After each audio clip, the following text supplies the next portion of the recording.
La Bible, lue depuis le Salon des livres audio. Livre de Genèse.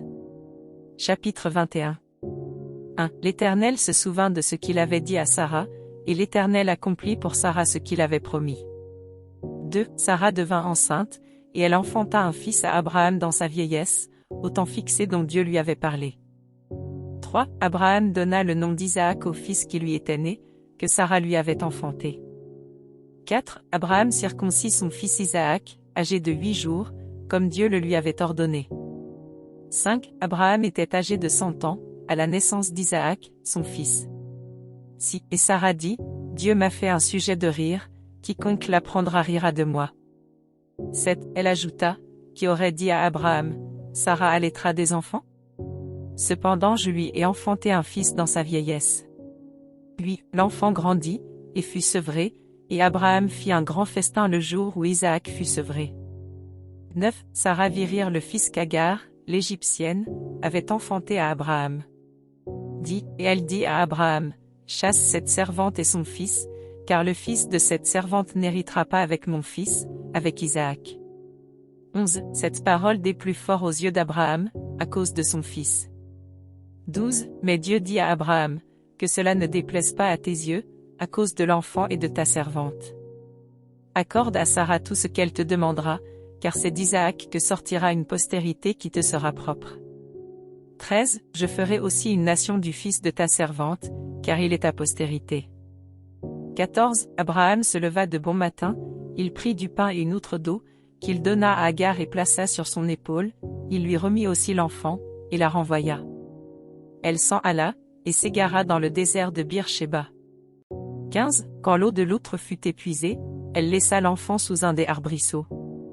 16. Et alla s'asseoir vis-à-vis, à une portée d'arc, car elle disait, que je ne vois pas mourir mon enfant.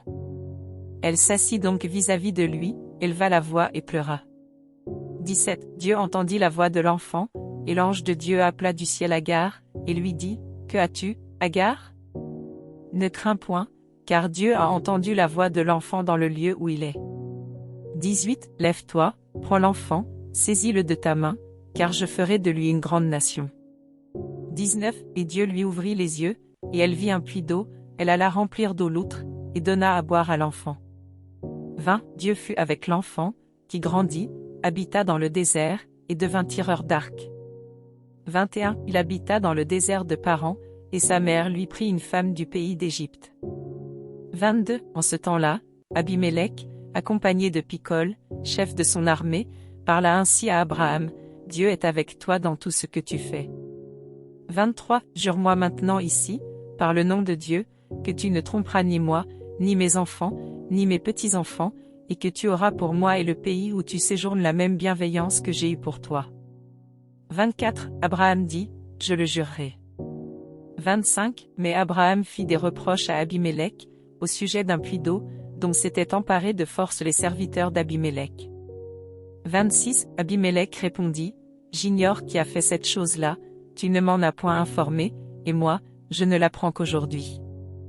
27. Et Abraham prit des brebis et des bœufs, qu'il donna à Abimélec, et ils firent tous deux alliance. 28. Abraham mit à part cette jeune brebis. 29. Et Abimélec dit à Abraham, qu'est-ce que c'est cette jeune brebis, que tu as mise à part? 30. Il répondit, tu accepteras de ma main ces 7 brebis, afin que cela me serve de témoignage que j'ai creusé ce puits. 31. C'est pourquoi on appelle ce lieu Bir-Shéba, car c'est là qu'ils jurèrent l'un et l'autre. 32. Ils firent donc alliance à Bir-Shéba. Après quoi, Abimélec se leva, avec Picol, chef de son armée, et ils retournèrent au pays des Philistins. 33. Abraham planta des tamarisques à Bir-Shéba, et là il invoqua le nom de l'Éternel, Dieu de l'éternité. 34. Abraham séjourna longtemps dans le pays des Philistins.